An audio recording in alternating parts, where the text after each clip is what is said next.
West Bengal public service কমিশনের অন্তর্গত miscellaneous men's Bengali special ক্লাসে আজ তোমাদের সকলকে স্বাগত জানাই।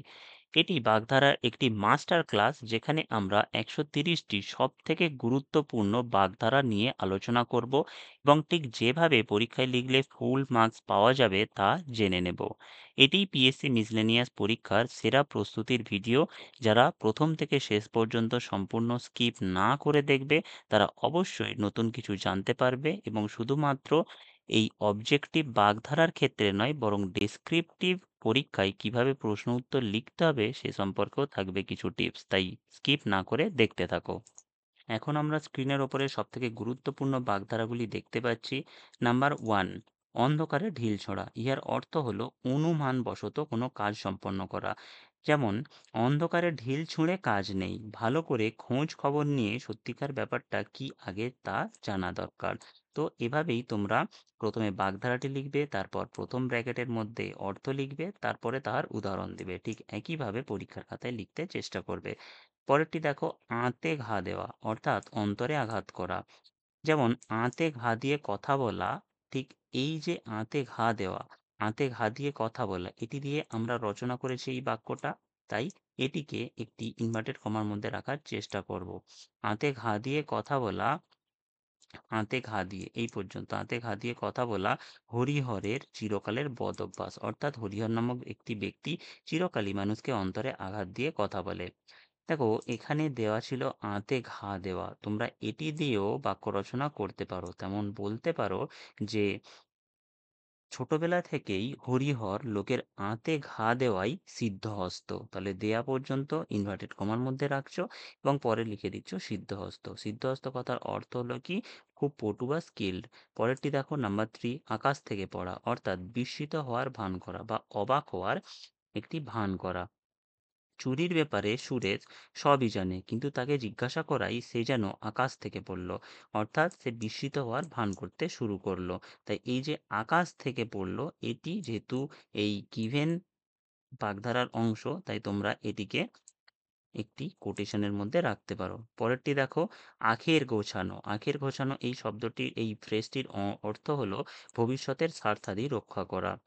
যেমন আমরা বলতে পারি, সংসারের কথা ভেবে ছেলেরা যে যার নিজের আখের গোছানোই ব্যস্ত। তাহলে আখের গোছানো এটি গিভেন ছিল, এটিকে আমরা কোটেশনের মধ্যে রাখতে পারি। আখের গোছানোর অর্থ কি জানলাম? ভবিষ্যতের স্বার্থাদি রক্ষা করা। আর অর্থাৎ ভবিষ্যতের জন্য নিজের স্বার্থ বা স্বার্থান্বেষী হয়ে কোনো কিছু কাজ করা, সেটিই হলো আখের গজানো।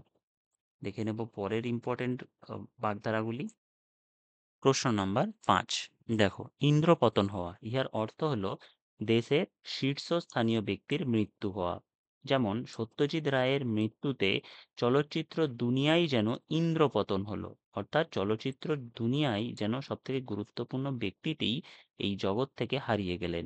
পরবর্তী প্রশ্ন, উলুবন থেকে মুক্ত ছড়ানো। এটি দারুণ ইম্পর্টেন্ট, উলুবনে মুক্ত ছড়ানো। ইহার অর্থ হলো অপাত্রে কোনো কিছু দান করা। যার সামান্য অক্ষর জ্ঞান নেই, তাকে বুঝাচ্ছ অর্থনীতির জটিল তত্ত্ব, এ যেন উলুবনে মুক্ত ছড়ানো। অর্থাৎ এই যে ব্যক্তিটি, যার কোনো অক্ষর জ্ঞান নেই, যে একটি মূর্খ ব্যক্তি, তাকেই যদি কোনো অর্থনীতি বা ইকোনমিক্সের একটা কমপ্লেক্স থিওরি বোঝানোর চেষ্টা করা হয়, তাহলে এ তো উলুবনে মুক্ত ছড়ানোর মতো হবেই। কারণ যার সামান্য শিক্ষাটুকু নেই, অক্ষর জ্ঞান নেই, সে কি করে বুঝবে ইকোনমিক্স বা অর্থনীতির জটিল তত্ত্ব? তো এভাবেই আমরা এটিকে একটি বাক্যে প্রয়োগ করেছি। তারপরেরটি দেখো, একাই একশো। এটা তোমরা সবাই জানো।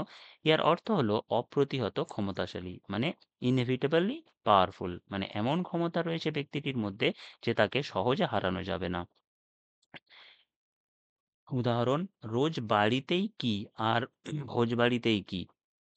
না পিসিমা একাই 100, পিসিমা একাই 100, খবরদারির জন্য আর কারো প্রয়োজন হয় না। মানে পিসিমা যিনি আছেন, তিনি বাড়ির কাজে হোক বা ভোজবাড়ির কাজে হোক, সব ক্ষেত্রেই একাই একাই এমন ক্ষমতার অধিকারী যে সব কাজ একাই করে ফেলতে পারেন, তাই তাকে একাই 100 বলা হয়েছে। পরেরটি দেখো, ওজন বুঝে চলা। ওজন বুঝে চলা অর্থাৎ শক্তি অনুসারে চলা। অপরকে দেখে দিলদরিয়া হলে চলবে না, নিজের ওজন বুঝে চলতে হবে। অর্থাৎ নিজের শক্তি অনুসারে চলতে হবে। কারণ নিজের শক্তি অনুসারে চললে না কি হবে? শক্তি অনুসারে না চললে অবশ্যই তুমি যে কাজ ধরবে সেই কাজে সফল হবে না। তাই নিজের ওজন বুঝে চলতে হবে। পরেরটি দেখো, কেঁচে গন্ডুস করা। এটি বহুবার রিপিট হয়েছে, তাই এটি দারুণ ইম্পর্টেন্ট তোমাদের পরীক্ষার জন্য। কেঁচে গন্ডুস করা। ইহার অর্থ হলো নতুন করে শুরু করা। উদাহরণ, ক্লাসে পড়াতে গিয়ে ছেলেবেলার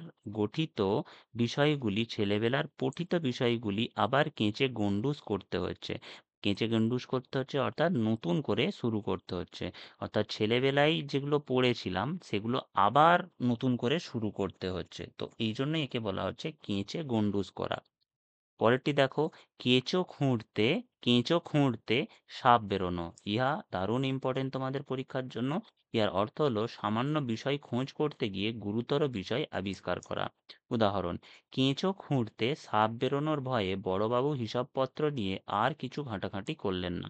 তার মানে যদি হিসাবপত্র নিয়ে ঘাঁটাঘাঁটি করা হতো, তাহলে কে বলতে পারে যে হিসাবপত্রে যে ব্যাপক গোলযোগ আছে সেটি সামনে এসে বেরিয়ে পড়তো। তাই জন্যই বলা হয়েছে কেঁচো খুঁড়তে সাপ বেরোনো বা কেঁচো খুঁড়তে কেউটো বেরিয়ে যাওয়া। আমরা এটা শুনেছি, তো এটি হলো তার একটি সমার্থক শব্দ। তারপরে দেখো, খাল কেটে কুমির আনা। এটিও খুব ইম্পর্টেন্ট। তোমরা জানো খাল কেটে কুমির আনার অর্থ হলো নিজের বিপদ নিজে ডেকে আনা। আমরা বিদেশি সরকারের কাছে মাথা বিকিয়ে খাল কেটে কুমির আনতে চাই না। তার মানে দেশজ যে সমস্ত বিষয়বস্তু আছে তার যদি বিদেশে বিক্রি করে দেয়া হয় বা ফরেন ইনভেস্টমেন্টের ওপরে ব্যাপক পরিমাণে জোর দেয়া হয়, তাহলে কি হবে? তাহলে বিদেশের সরকারের কাছেই এদেশের সমগ্র কিছু চলে যাবে। তাই জন্য বলা হয়েছে আমরা বিদেশি সরকারের কাছে মাথা বিকিয়ে খাল কেটে কুমির আনতে চাই না। অর্থাৎ যদি বিদেশি সরকার আমাদের দেশজ জিনিসের ওপরে বা দেশজ প্রোডাক্টের ওপরে বেশি অধিকার স্থাপন করে, তাহলে কি হবে? আমাদের দেশজ যে সমস্ত ব্যবসায়ীরা আছে তারা অবশ্যই মারা পড়বে। তাই বলা হয়েছে খাল কেটে কুমির আনা, অর্থাৎ নিজের বিপদ নিজে ডেকে আনা। পরবর্তীটাও দারুণ ইম্পর্টেন্ট, ঘোড়া ডিঙিয়ে ঘাস খাওয়া। ইহার অর্থ হলো ঊর্ধ্বতম কর্তৃপক্ষকে না জানিয়ে কিছু করা। যেমন ম্যানেজারকে না জানিয়ে সরাসরি মালিকের কাছে আবেদন করাই ঘোড়া ডিঙিয়ে ঘাস খাওয়ার জন্য তার চাকরি যাওয়ার উপক্রম হলো। মানে এখানে এমন একজন ব্যক্তি ছিলেন যে ম্যানেজারকে কিছু বলেনি, তবে সরাসরি মালিকের কাছে গিয়ে অভিযোগ করেছে কোনো ব্যাপারে। এই কারণেই ম্যানেজার তার উপরে রেগে গিয়েছে। তাই ম্যানেজার তাকে বলতে চাইছে যে ঘোড়া ডিঙিয়ে ঘাস খেতে চাইছো তুমি, তাই তোমার চাকরি যাবে। ঠিক আছে? এইটি হলো ঊর্ধ্বতন কর্তৃপক্ষকে না জানিয়ে কোনো কিছু করা। পরেরটি দেখো, ঘোড়ার ঘাস কাটা মানে অহেতুক সময় নষ্ট করা। এখানে সারাদিন কি করতে এসেছে? কাজ করতে না ঘোড়ার ঘাস কাটতে? মানে তোমরা এখানে কি করতে এসেছো? কাজ করতে এসেছো নাকি ঘোড়ার ঘাস কাটতে? অর্থাৎ অহেতুক সময় নষ্ট করতে। পরেরটি দেখো, চোখে চোখে রাখা অর্থাৎ সতর্ক দৃষ্টি রাখা। ছেলেটাকে চোখে চোখে রেখো, ওর হাত টান মানে ওর চুরির স্বভাব আছে। পরেরটি দেখো, চোখে সর্ষে ফুল দেখা অর্থাৎ বিমূঢ় হওয়া, অর্থাৎ জ্ঞান হারানো। প্রশ্নপত্রে একটাও জানা অঙ্ক না দেখে চোখে সর্ষে ফুল দেখতে লাগলাম। মানে যে অঙ্কগুলো প্র্যাকটিস করে গিয়েছিলাম তার একটা অঙ্ক প্রশ্নপত্রে কমন পেলাম না, তাহলে কি অবস্থা হবে? চোখে সর্ষে ফুল দেখবো, অর্থাৎ ভিড়মি খাওয়ার অবস্থায় পৌঁছে যাব। তারপর দেখো, ছড়ি ঘোরানোর কথার অর্থ হলো অযোগ্য লোকের মাতব্বরি সহ্য করা। কর্তাবাবু বাড়িতে না থাকায় চাকর গণেশ সংসারের ওপর ছড়ি ঘোরাচ্ছে, অর্থাৎ সংসারের সকল লোকের ওপরে মাতব্বরি খাটাচ্ছে। পরেরটি দেখো, টনক নড়া। টনক নড়ার কথার অর্থ হলো জ্ঞানোদয় হওয়া, অর্থাৎ জ্ঞানের বিকাশ ঘটা। পরীক্ষায় ফেল করে এবার অশোক কুমারের টনক নড়েছে মানে সে বুঝতে পেরেছে সে কত বড় ভুল করেছে, তাই তার জ্ঞানের উদয় ঘটেছে, এটি আমরা বলতে পারি। পরেরটি দেখো, ঠেকা দেওয়া কথার অর্থ হলো জোড়াতালি দিয়ে কোনো রকম কাজ চালানো।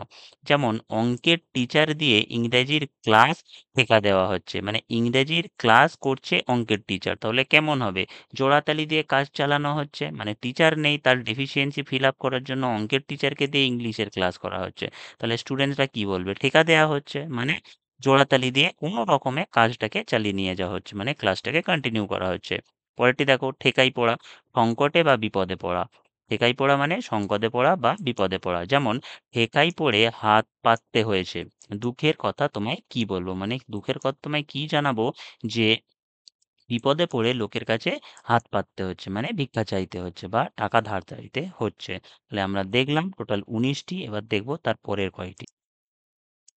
প্রশ্ন নম্বর ২০, ডিগবাজি খাওয়া অর্থাৎ ভোল বদলানো, বিপদে পড়লেই তার ডিগবাজি খাওয়া অভ্যাস, মানে ভোল বদলানো বা আচার আচরণ পাল্টে যাওয়া, মানে তোমার সামনে এমনিতে সে খুব ভালো ব্যবহার করে, আবার বিপদে পড়লেই তোমার সাথে ভালো ব্যবহার করতে পারে। মানে বলতেই পারো সে তোমার সাথে হয়তো সবসময় দুর্ব্যবহার করে, কিন্তু বিপদে পড়লে আবার খুব ভালো হয়ে যায়।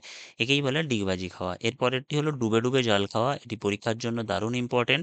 ডুবে ডুবে জল খাওয়ার অর্থ হলো গোপনে কিছু কাজ করা। যেমন ছেলে পড়াশোনার নামে বন্ধু বান্ধব নিয়ে ফুর্তি করে বেড়াচ্ছিল, ডুবে ডুবে জল খাওয়ার এই খবর বাবা টের পেলেন অনেক পরে।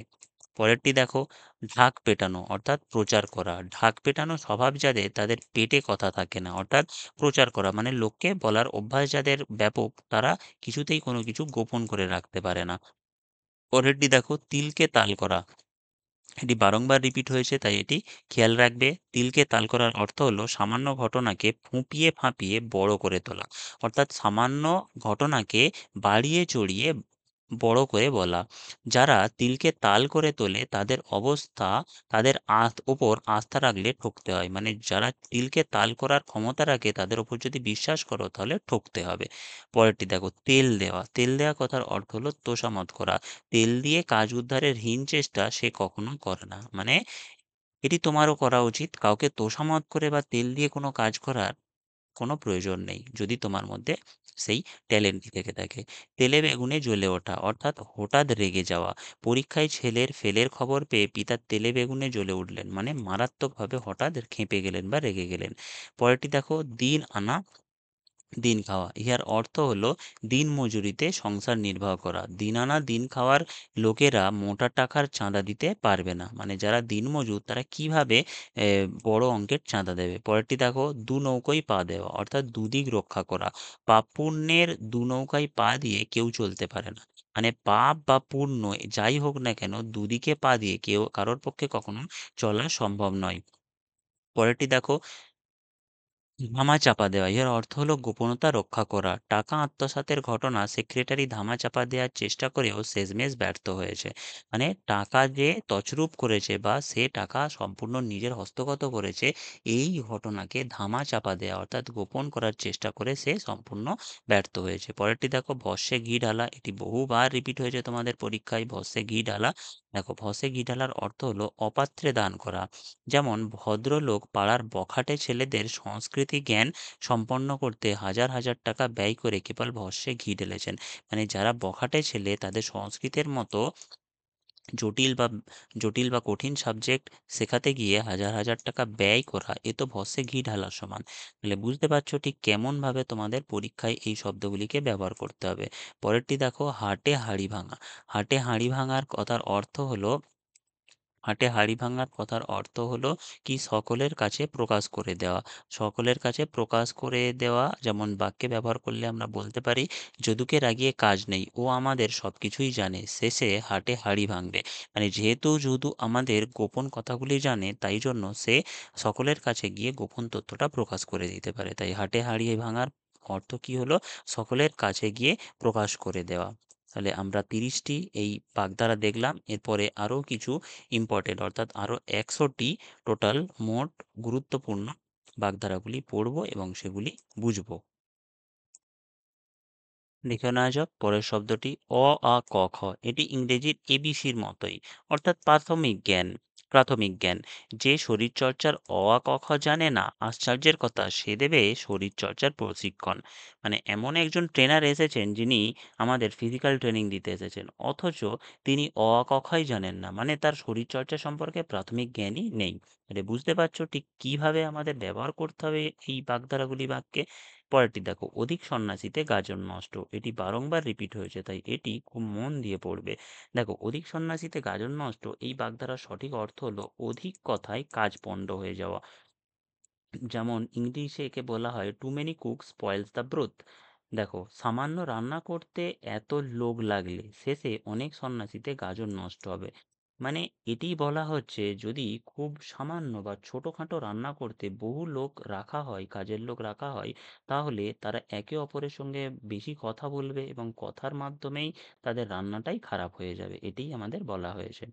পরেরটি দেখো, অশ্বত্থামা হত ইতিগজ। ইহার কথার অর্থ হলো সত্যের দোহাই দিয়ে মিথ্যে বলে রেহাই পাওয়া। মধু বাগানে ফুল চুরি করেছে। মধু বাগানে ফুল চুরি করেছে, অথচ হেডমাস্টার মশাই সে কথা জিজ্ঞেস করতে অশ্বত্থামা হত ইতিগজ বলে সে রেহাই পেল। তার অর্থ হলো মধু বাগানে যে ফুল চুরি করেছে এই ব্যাপারে যখন হেডমাস্টার মশাই তাকে জিজ্ঞাসা করলো, তখন মধু কিছু সত্যের দোহাই দিয়ে মিথ্যে বলে রেহাই পেয়ে গেল। ঠিক আছে, চলো দেখে নেওয়া যাক পরের ইডিয়ামগুলি বা পরের বাগধারাগুলি। পরের গুরুত্বপূর্ণ ইডিএমটি হলো বা বাগধারাটি হলো অক্কা পাওয়া। অক্কা পাওয়া কথার অর্থ হলো মারা যাওয়া। চাল পাচার করতে গিয়ে ছেলেটা পুলিশের হাতে উত্তম মধ্যম খেয়ে অক্কা পেল, অর্থাৎ দারুণ মার খেয়ে ছেলেটা মারা গেল। পরেরটি দেখো, অকুল পাথার কথার অর্থ হলো খুব বিপদ। হঠাৎ চাকরি যাওয়াই মহিম এত বড় সংসার নিয়ে অকুল পাথারে পড়ল, অর্থাৎ খুব বিপদে পড়ল। পরেরটি দেখো, অরণ্যে রোদন অর্থাৎ নিষ্ফল আবেদন, মানে যে আবেদনে কোনো প্রভাব পড়ে না বা কোনো ভালো ফলাফল আসে না। তোমার মতো নিষ্ঠুর লোকের কাছে করুণা ভিক্ষা করা আর অরণ্যে রোদন দুইই সমান। তার মানে অরণ্যে রোদন কথার অর্থ কি, তুমি যদি বনে গিয়ে কাঁদতে থাকো তাহলে বনে তো কেউ থাকে না, তাহলে সেই যে কাকুতি মিনতি করা বা মনের ভাব প্রকাশ করা, তাতে লাভের লাভ তো কিছু হবে না। ইহার অর্থ হলো অরণ্যে রোদন করা, মানে নিষ্ফল আবেদন করা। দেখো পরেরটি দেখে নাও, অগ্নিশর্মা অর্থাৎ অত্যন্ত রাগান্বিত। অগ্নি মানে কি, এখানে অগ্নি রাগের সমান, আর শর্মা মানে যে ব্যক্তি রেগে যাচ্ছে। তাহলে অগ্নিশর্মা কথার অর্থ হলো অত্যন্ত রাগান্বিত বা রেগে যাওয়া। পরীক্ষায় অকৃতকার্য হওয়ায় বাবা আমার ওপর অগ্নিশর্মা হলেন, মানে প্রচণ্ড ক্ষেপে গেলেন বা রেগে গেলেন। পরেরটি দেখো, অমাবস্যার চাঁদ। এটি পরীক্ষায় বারংবার এসেছে, তাই এটি খুব মনোযোগ সহকারে দেখবে। অমাবস্যার চাঁদ, যা দেখা যায় না, অর্থাৎ দুর্লভ দৃষ্ট। নবীনের আজকাল আর দেখা পাওয়াই যায় না, যেন অমাবস্যার চাঁদ হয়েছে। দেখো এই অমাবস্যার চাঁদের সাথে আরও একটি বাগধারা ওতপ্রোতভাবে জড়িত। তোমরা কি মনে করতে পারছো? ঠিক ধরেছো, ডুমুরের ফুল। ডুমুরের ফুল আর অমাবস্যার চাঁদ ঠিক একই অর্থে ব্যবহার করা হয়। পরেরটি দেখে নাও, অমৃতে অরুচি অর্থাৎ প্রিয় জিনিসের প্রতি অনীহা। চেন স্মোকার যে, অর্থাৎ কন্টিনিউয়াসলি সকাল থেকে রাত পর্যন্ত যে একটার পর একটা বিড়ি বা সিগারেট খেতে থাকে, তাকেই বলা হয় চেন স্মোকার। তাহলে চেন স্মোকার যে সে ধূমপান করবে, ধূমপান করবে না অমৃতে যেন অরুচির কারণ কি। তার মানে চেইন স্মোকার যে সে ধূমপান করবে না অমৃতে এ যেন অরুচির কারণ কি। তার মানে হলো যে একটা চেইন স্মোকার সে ধূমপান করবে না, মানে যে চেইন স্মোকার তার কাছে বিড়ি বা সিগারেট এটা খুবই প্রিয় জিনিস, আবার সেই ধূমপান করবে না বলছে, তাহলে এটা কি? এটা হচ্ছে প্রিয় জিনিসের প্রতি অনীহা প্রকাশ করছে, ও কি বিশ্বাসযোগ্য? তাই জন্য বলা হয়েছে অমৃতে এ যেন অরুচির কারণ। বুঝেছো ব্যাপারটা? পরেরটা দেখো, অক্ষয় বট। অক্ষয় বটটাও পরীক্ষায় অনেকবার এসেছে। অক্ষয় বট কথার অর্থ হলো বহু অভিজ্ঞতা সম্পন্ন প্রাচীনতম ব্যক্তি, মানে খুব এক্সপিরিয়েন্সড পার্সন। গাঁয়ের কথা গাঁয়ের কথা কোনো কথা জানতে হলে অক্ষয় বট নিত্যবাবুর শরণ নিতে হবে, মানে খুব অভিজ্ঞতা সম্পন্ন ব্যক্তি নিত্যবাবুর কাছে যেতে হবে। এরপরে হলো অম্বল চেখে বেড়ানো। অম্বল চেখে বেড়ানো অর্থ হলো কোথাও স্থায়িত্ব লাভ না করা। এ যে এখান ওখান থেকে সাতঘাটের অম্বল চেখে বেড়ায়, সে কি করে জীবনে প্রতিষ্ঠিত হবে? মানে যে কোনো নির্দিষ্ট কাজ না করে একবার এই কাজ একবার ওই কাজ করতে থাকে, তার জীবনে কোনো স্থায়িত্ব আসে না, এটাই বলা হয়েছে। পরেরটি দেখো, অগস্ত্য যাত্রা। অগস্ত্য যাত্রা অর্থাৎ শেষ যাত্রা। ভীমচরণ সেই যে যুদ্ধে গেল আর ফিরে এলো না, তার সেই যাওয়াই অগস্ত্য যাত্রা হলো। অগস্ত্য যাত্রা হলো জীবনের শেষ যাত্রা। দেখো অগ্নি পরীক্ষা। তোমরা সীতার অগ্নি পরীক্ষা সম্পর্কে শুনেছো, তার থেকেই অগ্নি পরীক্ষা শব্দটি প্রচলিত হয়েছে। অগ্নি পরীক্ষা অর্থাৎ যে পরীক্ষা খুব কঠিন হয় বা যে পরীক্ষায় পাশ করা একেবারে নায়া বরাবর হয়, তাই অগ্নি পরীক্ষা দুরূহ পরীক্ষার পরিবর্তে তোমরা লিখতে পারো খুব কঠিন পরীক্ষা। অনেক অগ্নি পরীক্ষায় উত্তীর্ণ হয়ে তবে তিনি এত বড় অফিসের কর্ণধার হয়েছেন, অর্থাৎ অত বড় অফিসের ভারপ্রাপ্ত ব্যক্তি হয়েছেন। পরবর্তী দেখো, অক্ষরে অক্ষরে অর্থাৎ যথাযথ। তার ভবিষ্যৎবাণী অক্ষরে অক্ষরে সত্য বলে প্রমাণিত হলো। অক্ষরে অক্ষরে অর্থাৎ যথাযথ বলে প্রমাণিত হলো।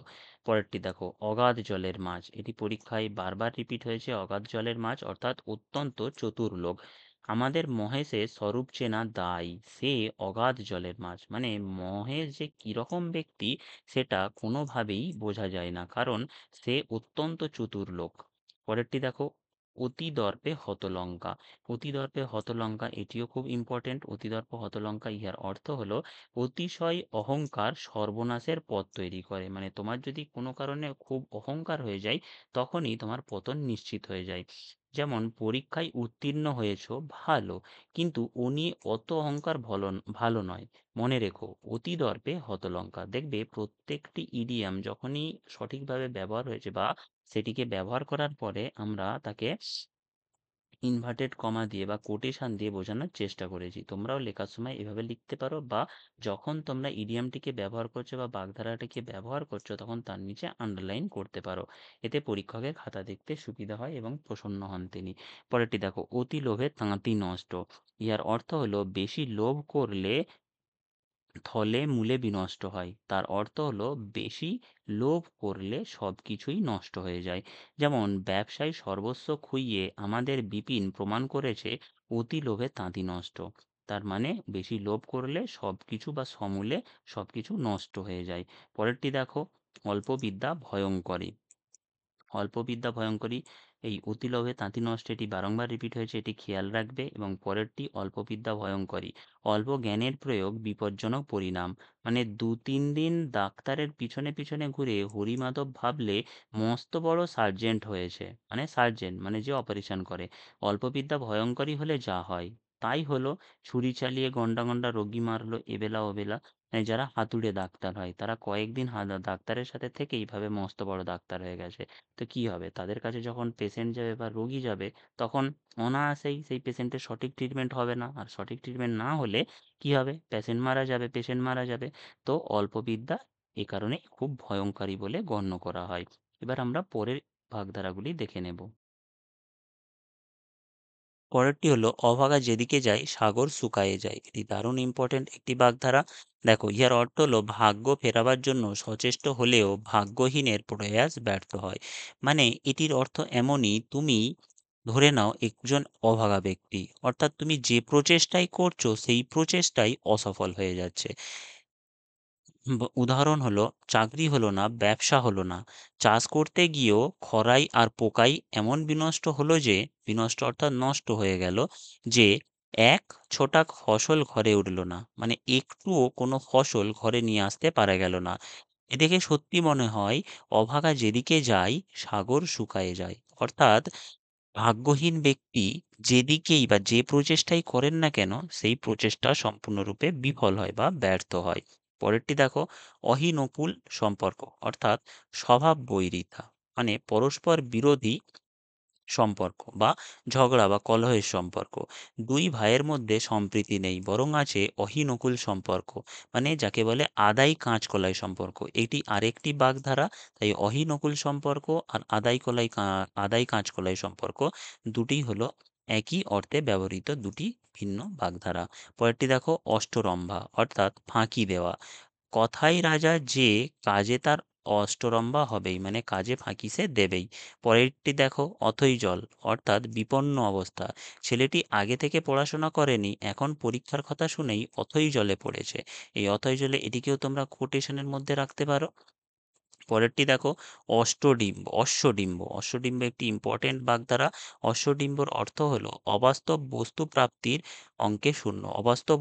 অবান্তর বস্তু বা প্রাপ্তির অঙ্কে শূন্য। মানে হলো অশ্বডিম্ব। তোমরা কি শুনেছো ঘোড়ার কখনো মানে ডিম হয়? এটা তো সম্ভব নয়। ঘোড়ার কি হয়? ঘোড়া শাবক হয় বা ঘোড়ার বাচ্চা হয়। তার কারণে এই অশ্বডিম্ব কথার অর্থ হলো কি, অবান্তর বস্তু বা অসম্ভব কোনো বস্তু। সোনা পাওয়ার আশায় সন্ন্যাসীকে যথাসর্বস্ব দিয়ে শেষে কপালে জুটেছে অশ্বনিম্ব। মানে সমাজে কিছু ভণ্ড সন্ন্যাসী থাকে যারা বলে তাদের কোনো কিছু সম্পত্তি দিলে তাকে সে ২ গুণ ৩ গুণ বা ৪ গুণ করে দিতে পারবে। তো সেক্ষেত্রে কি হয়, অতি লোভে তাঁতি নষ্ট হয়, বা এই যে লোভ করা হলো তার ফলে সবকিছু খুইয়ে যায়। এই জন্যই বলা হয় অবান্তর বস্তু বা অশ্বডিম্বর আশা করতে নেই, মানে যেটা হওয়ার নয় তার আশা করা ব্যর্থ হয়। পরেরটি দেখো, অকুলে কুল পাওয়া। অকুলে কুল পাওয়ার অর্থ হলো বিপদে আশ্রয় লাভ। বস্তুহারা পূর্ববঙ্গবাসীরা ভারতে এসে অকুলে কুল পেয়েছে। পরেরটি দেখো, অকাল কুষ্মাণ্ড। এটি বহুবার পরীক্ষায় রিপিট হয়েছে, খুব মনোযোগ সহকারে এটিকে বুঝবে। অকাল কুষ্মাণ্ড কথার অর্থ হলো অপদার্থ। অকাল কুষ্মাণ্ড পুত্র মানে অপদার্থ পুত্র সংসার চালাতে পারবে না, পিতা একথা জানেন বলেই তাঁর দুশ্চিন্তার শেষ নেই। পরেরটি দেখো, অন্ধের যষ্টি। এটি বহুবার রিপিট হয়েছে, এটি খুব ভালো করে দেখবে। অন্ধের যষ্টি হলো, যষ্টি কি? যষ্টি হলো সেই দণ্ড যার দ্বারা বিপদ থেকে রক্ষা পাওয়া যায়। কি ধরনের বিপদ? আগেকার যুগে মানুষ যখন এত কেমিক্যাল আসেনি তখন সাপ থেকে রক্ষা পাওয়ার জন্য যষ্টি দণ্ড ব্যবহার করা হতো, যা দিয়ে সাপকে তাড়িয়ে দেওয়ার জন্য ব্যবহার করা হতো। তো এই অন্ধের যষ্টি কথাটা তার থেকে উদ্ভূত হয়েছে, যার অর্থ হলো অসহায়ের সহায় হয়ে দাঁড়ানো। অন্ধের যষ্টির মতো করগো আমারে, একমাত্র ছেলে কাঙালিচরণ তার দুঃখিনী বিধবা মায়ের অন্ধের যষ্টি স্বরূপ। এটি তোমরা খুব সহজে লিখতে পারো যে একমাত্র ছেলে, এখান থেকেও স্টার্ট করতে পারো, একমাত্র ছেলে কাঙালিচরণ তার দুঃখিনী বিধবা মায়ের অন্ধের যষ্টি স্বরূপ, মানে একমাত্র অবলম্বন। পরেরটি দেখো, অর্ধচন্দ্র দেওয়া মানে গলা ধাক্কা দেওয়া। গৃহস্বামী ক্রুদ্ধ হয়ে ভিখারিটিকে অর্ধচন্দ্র দিয়ে বিদায় করলো, মানে গলা ধাক্কা দিয়ে বা ঘাড় ধাক্কা দিয়ে বিদায় করলো। তাহলে আমরা এতক্ষণ যে ইডিয়মগুলি পড়ছিলাম, এই বাগধারাগুলি তোমরা আশা করি সবই খুব ভালোভাবে বুঝতে পারছো। এবার আরও বেশ কিছু বাগধারা দেখে নেব যেগুলি তোমাদের পরীক্ষার জন্য দারুণভাবে গুরুত্বপূর্ণ। চলো দেখে নেওয়া যাক। পরের গুরুত্বপূর্ণ বাগধারাটি আমাদের স্ক্রিনে এসেছে, দেখো, আড়ি পাতা। আড়ি পাতা কথার অর্থ হলো আড়াল থেকে শোনার চেষ্টা করা, যাকে ইভসড্রপিং বলা হয় ইংলিশে। গোপন কথাটা বলবার আগে মহেশ দেখতে গেল দরজায় কেউ আড়ি পাড়ছে কিনা, মানে আড়াল থেকে কেউ কোনো কিছু শুনতে চাইছে কিনা। পরেরটি দেখো, আকাশের চাঁদ হাতে পাওয়া। এটি দারুণ ইম্পর্টেন্ট, এটি মনোযোগ সহকারে দেখো। আকাশের চাঁদ হাতে পাওয়ার অর্থ হলো অপ্রত্যাশিত কোনো কিছু প্রাপ্ত করা। যেমন হারানো ছেলেকে পেয়ে মা যেন আকাশের চাঁদ হাতে পেলেন, অর্থাৎ অপ্রত্যাশিতভাবে তার হারানো ধন, তার হারানো ছেলেকে তার হাতে ফিরে পেলেন। পরেরটি দেখো, আবোল তাবোল।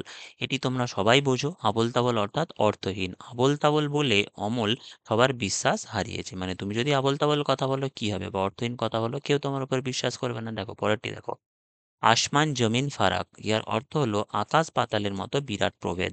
আমাদের দেশে ধনী ও গরিবের জীবনযাত্রার মানে আসমান জমিন ফারাক, অর্থাৎ ধনী আর গরিব আমাদের দেশে এই দুটো লাইফের মধ্যে total hell and heaven difference থাকে। পরেরটি দেখো, আনাগোনা। আনাগোনা অর্থাৎ আসা যাওয়া। সারাদিনই আকাশে মেঘের আনাগোনা রয়েছে। তোমরা এই আনাগোনা, এটি যেহেতু একটি বাগধারা, এটিকেও একটি কোটেশনের মধ্যে রাখতে পারো। আনাগোনা অর্থাৎ কি? আসা যাওয়া। পরেরটি দেখো, আহ্লাদে আটখানা। এটি পরীক্ষায় বহুবার রিপিট হয়েছে, তাই এটি মনোযোগ সহকারে দেখবে। আহ্লাদে আটখানা কথার অর্থ হলো অত্যধিক আনন্দিত হওয়া। পুজোর ছুটিতে পুরী যাওয়ার প্রস্তাব শুনে আমরা আহ্লাদে আটখানা হলাম। আহ্লাদে আটখানা হলাম অর্থাৎ কি? আমরা অত্যধিক আনন্দিত হলাম। পরেরটি দেখো, আকাশ ভেঙে পড়া। এটিও দারুণ গুরুত্বপূর্ণ। আকাশ ভেঙে পড়া অর্থাৎ হলো কি? হঠাৎ বিপদে পড়া। হঠাৎ ফেলের খবর শুনে তার মাথায় যেন আকাশ ভেঙে পড়ল, মানে দারুণ বিপদ ভেঙে পড়ল। আদা জল খেয়ে লাগা। ইহার অর্থ হলো দৃঢ় সংকল্প নিয়ে কাজ করা।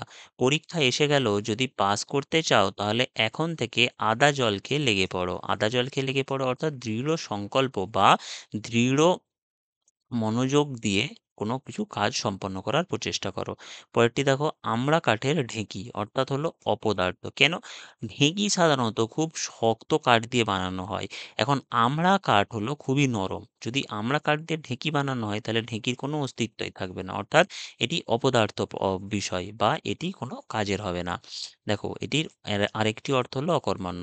অশোকের মতো আমড়া কাঠের ঢেঁকি সংসারে অল্পই দেখেছি, মানে অশোকের মতো অপদার্থ লোক সংসারে খুব কমই দেখেছি। কেবল বড় বড় কথা বা কেবল হাম্বড় ভাব, কিছু কাজের কিছু নয়। পরেরটি দেখো, আইঢাই। আইঢাই অর্থাৎ অস্বস্তি। তোমাদের এটি খুবই পরিচিত। যেমন নেমন্তন্ন বাড়িতে গুরুভোজের ফলে রাম সিং এর পেটটা আইঢাই করছে, অর্থাৎ অস্বস্তি বোধ করছে। পরেরটি দেখো, আদার ব্যাপারী। এটি খুব ইম্পর্টেন্ট। আদার ব্যাপারী অর্থাৎ হলো সামান্য লোক। আদার ব্যাপারী হয়ে জাহাজের খবরে আমার কাজ নেই। এটি খুব প্রচলিত একটি বাগধারা। অর্থাৎ আমি যেহেতু সামান্য লোক, তাই জাহাজে বা বড় বড় ব্যক্তিদের কি ঘটনা ঘটছে সেটি জেনে আমার কোনো কাজ নেই।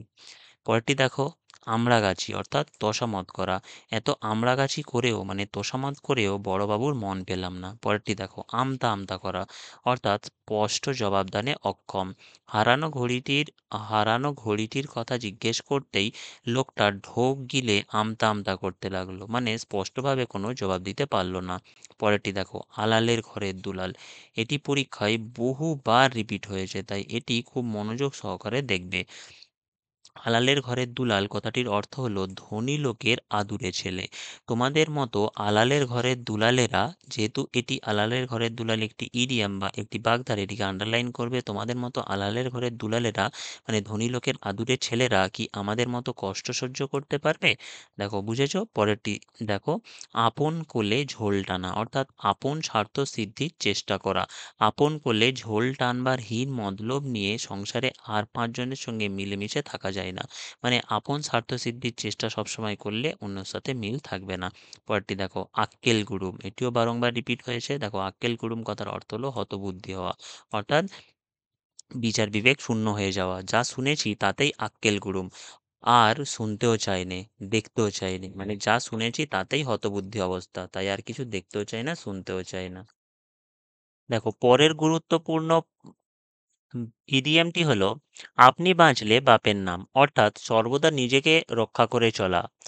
প্রবল বর্ষণ শুরু হতেই ভাঙা ডেরাটা ছেড়ে পালিয়ে এলাম। আপনি বাঁচলে বাপের নাম, কথাটা তো ভুলি নে। অর্থাৎ যখন দারুণ বৃষ্টি শুরু হলো, তখন যে ভাঙা ডেরাটা অর্থাৎ আস্তানা বা বাড়িটা ছিল সেটা ছেড়ে পালিয়ে এলাম। কেন?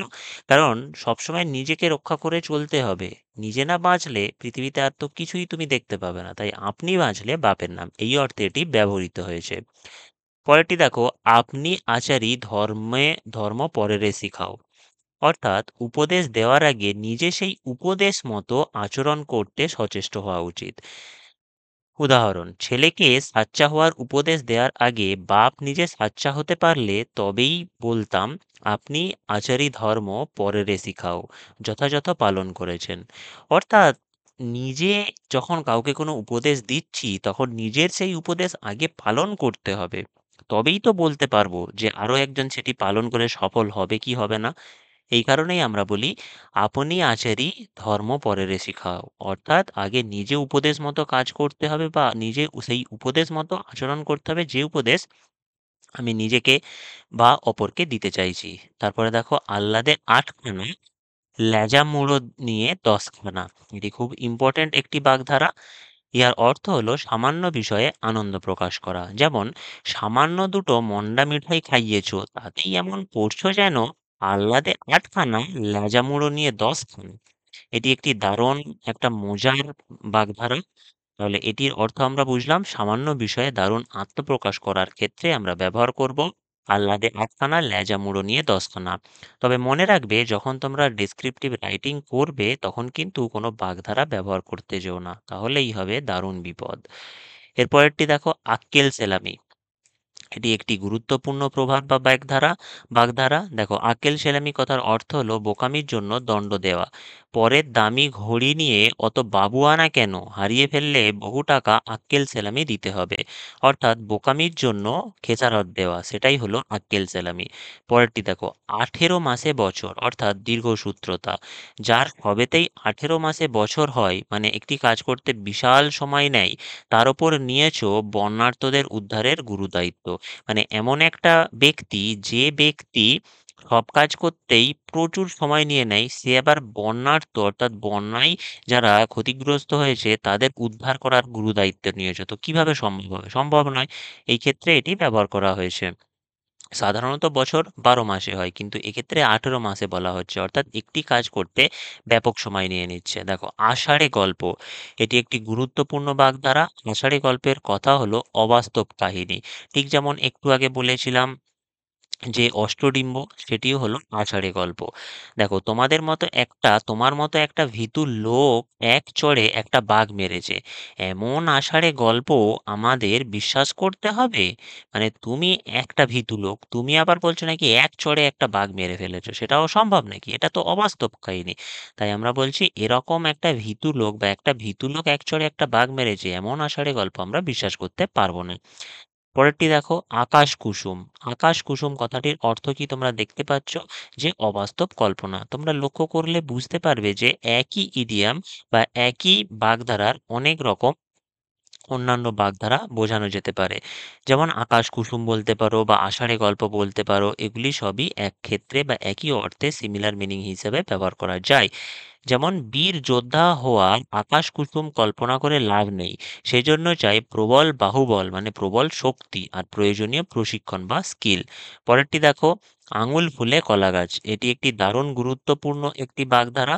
আঙুল ফুলে কলা গাছ এই ইডিয়াম বা এই বাগধারাটির সঠিক অর্থ হলো হঠাৎ ধনী হওয়া।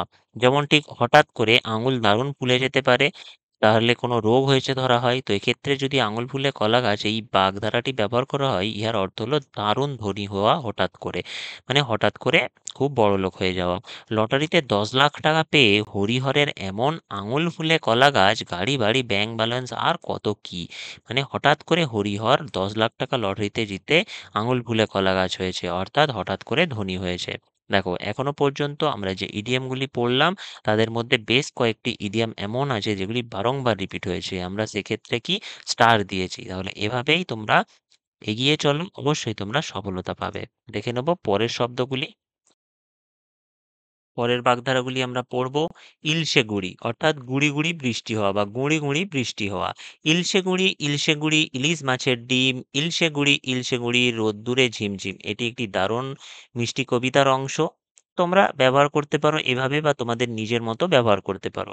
যে আজ সকাল থেকে বসে আছি, ইলশে গুঁড়ি দেখছি, মানে গুঁড়ি গুঁড়ি বৃষ্টি দেখছি। পরেরটি দেখো, ইতর বিশেষ অর্থাৎ পার্থক্য। অন্ধের কাছে দিন রাত্রির ইতর বিশেষ নেই, অর্থাৎ কোনো পার্থক্য নেই।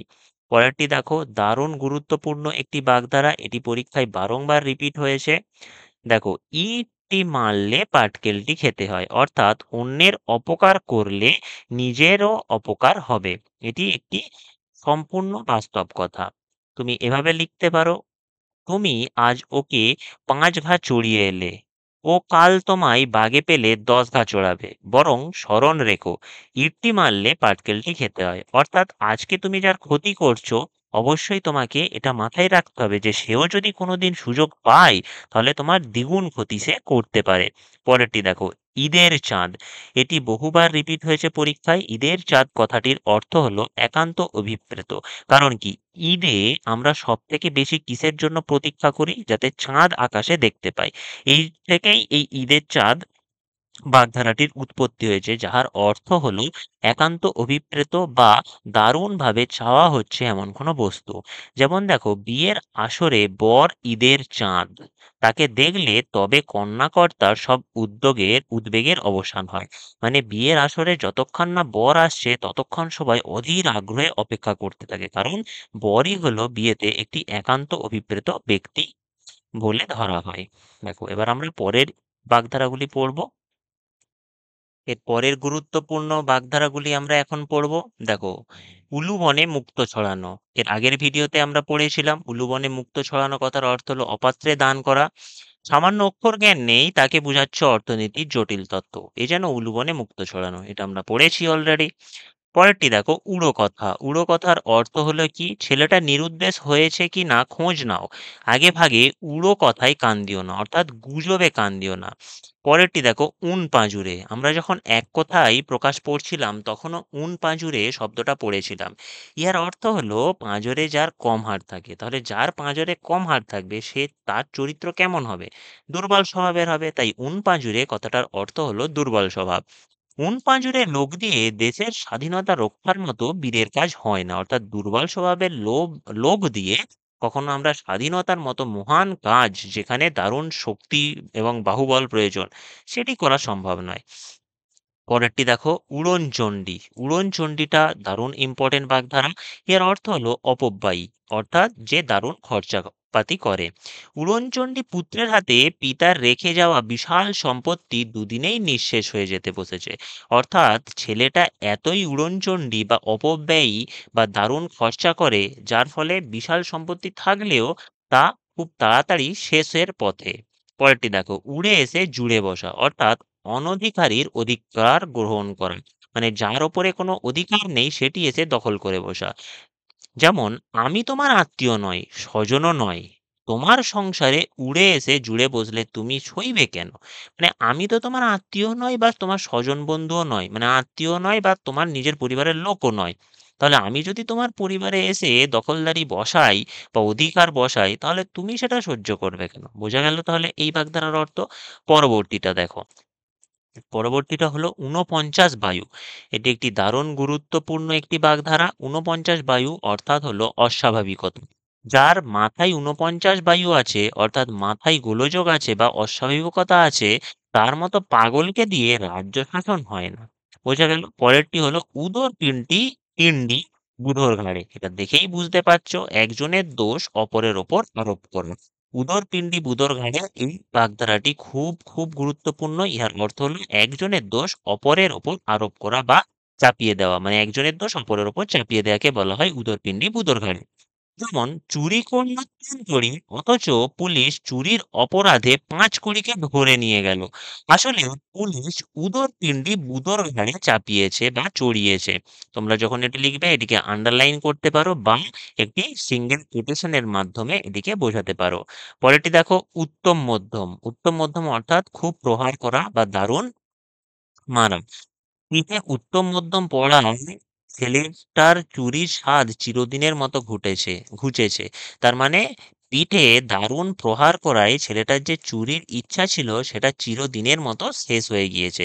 তাহলে এখনো পর্যন্ত আমরা যে সমস্ত বাগধারাগুলি পড়লাম সেগুলি তোমরা মনে রাখতে পারছো তো? দেখো, যদি মনে রাখতে অসুবিধা হয় তাহলে আরো একবার ভিডিওটি প্রথম থেকে শেষ পর্যন্ত 2x স্পিডে দেখে নিতে পারো, তাহলে তোমাদের রিভিশনও হলো, আবার আরেকবার তোমরা দেখতেও পারলে।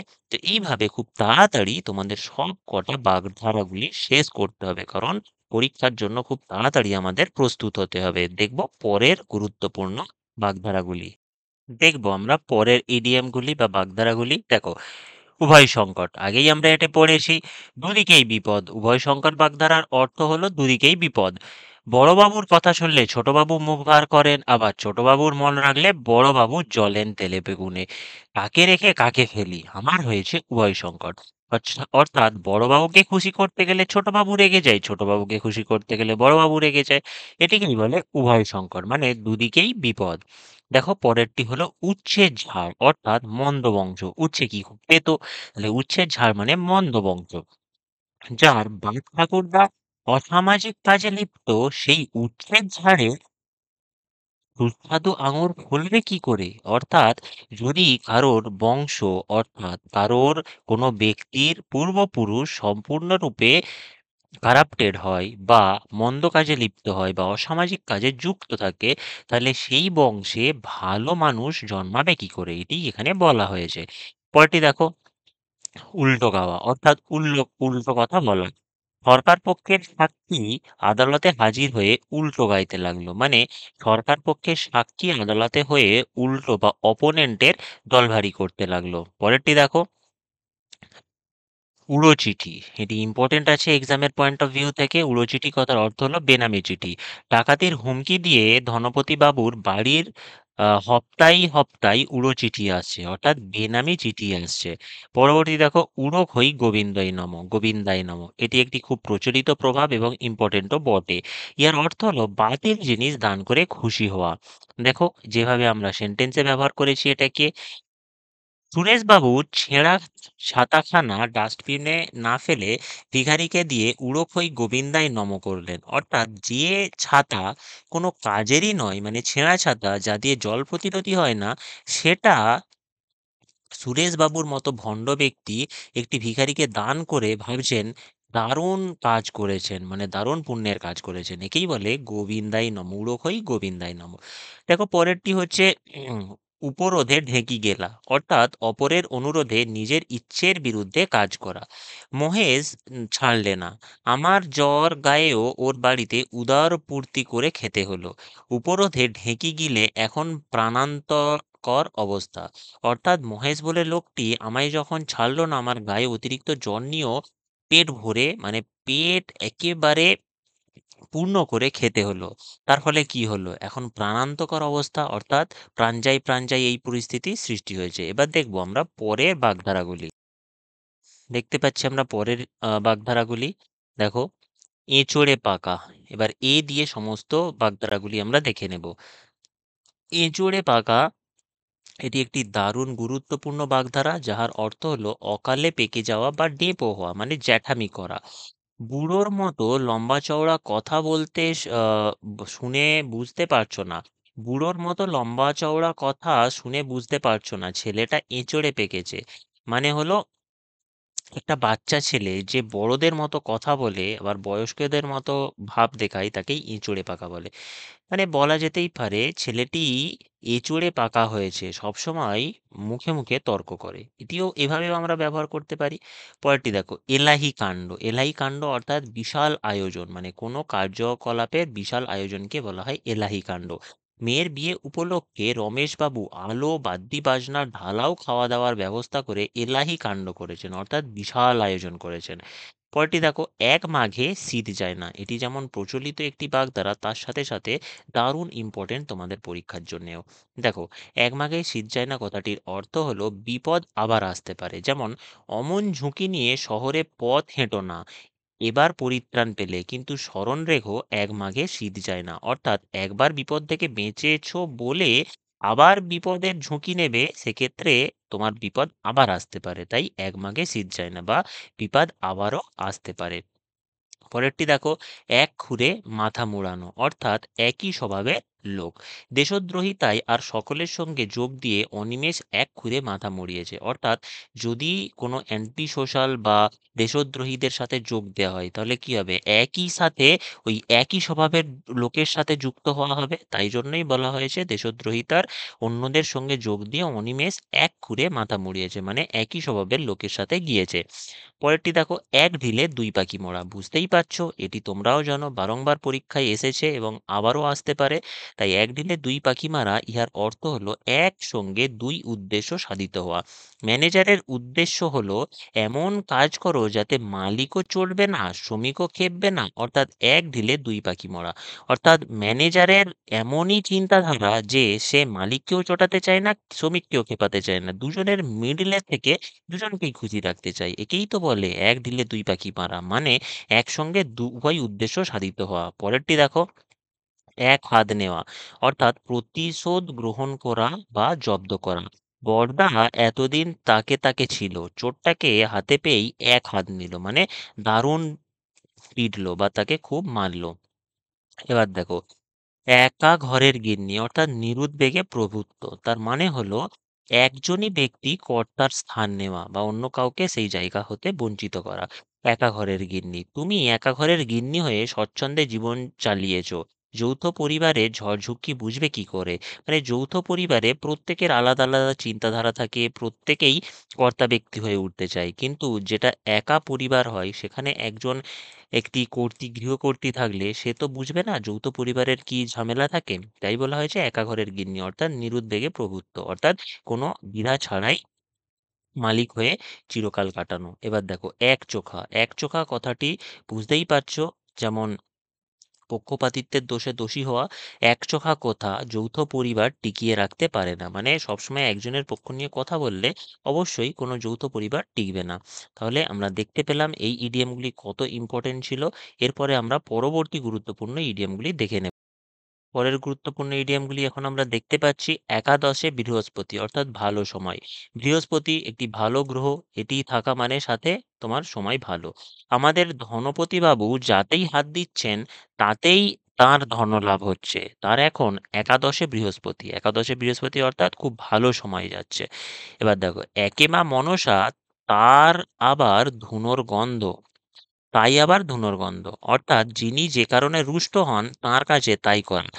তোমরা জানো মা মনসা দেবী যিনি আছেন তার কাছে কখনোই ধুনোর গন্ধ দিতে নেই, কারণ তিনি যেহেতু সর্পদেবী, তাই তার কাছে ধুনোর গন্ধ দিলে তিনি দারুণ ক্রুদ্ধ হন।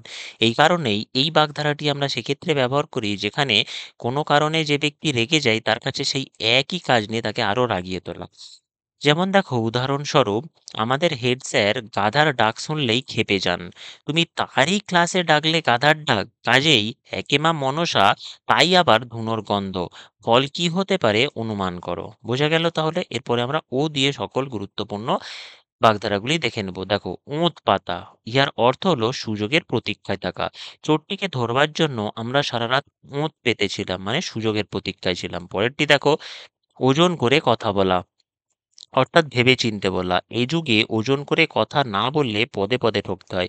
মানে জানো, আমাদের কথা বলার আগে ভাবা উচিত, বলার পরে আর ভেবে কোনো লাভ হয় না, কারণ অলরেডি তার ফল হাতে নাতে চলে আসে। তাই ওজন করে কথা বলতে শিখতে হয়, মানে ভেবেচিন্তে কথা বলা শিখতে হয়। পরেরটি দেখো, ওষুধ ধরা, অর্থাৎ ফল পাওয়া। ভূতের ভয় দেখাতে ছেলেরা এখন আর গাছে চড়ে না, দেখছি ওষুধ ধরেছে। মানে ভূতের ভয় দেখাতে আর ছেলেরা সাহস করে না, কারণ তারা হাতে নাতে এর ফল পেয়েছে, অর্থাৎ বাজে পরিণাম ভোগ করেছে।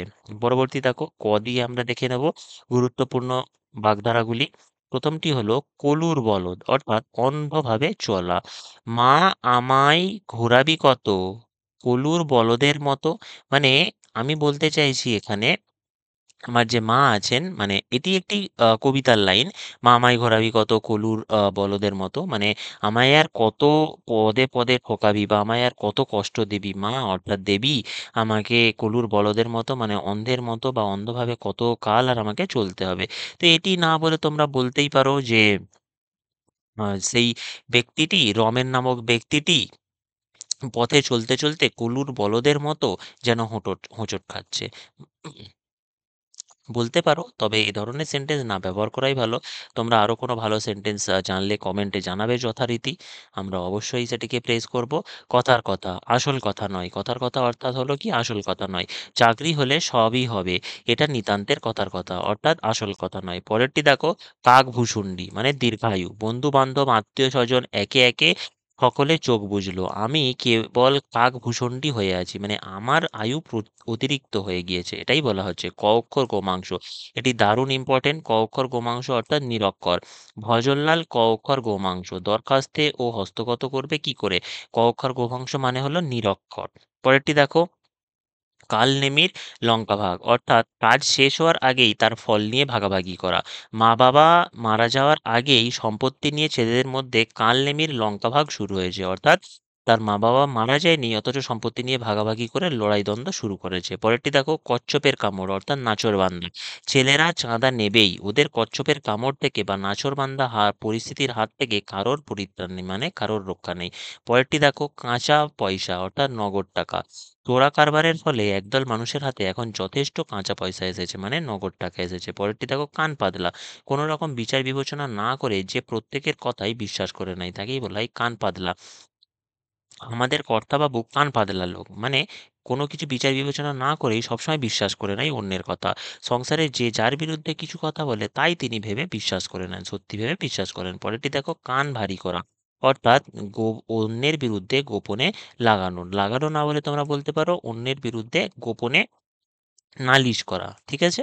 দেখো, এটি দারুণ গুরুত্বপূর্ণ একটি বাগধারা, কারণ এটি বারংবার রিপিট হয়।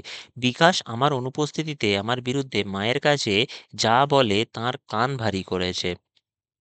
যা তা বলে তার কান ভারী করেছে, মানে আমার বিরুদ্ধে গোপনে মায়ের কাছে আমার নামে নালিশ করেছে। তাহলে বুঝতেই পারলে আজকের 130টি বাগধারা যথেষ্ট ইম্পর্টেন্ট এবং গুরুত্বপূর্ণ ছিল তোমাদের পরীক্ষার জন্য।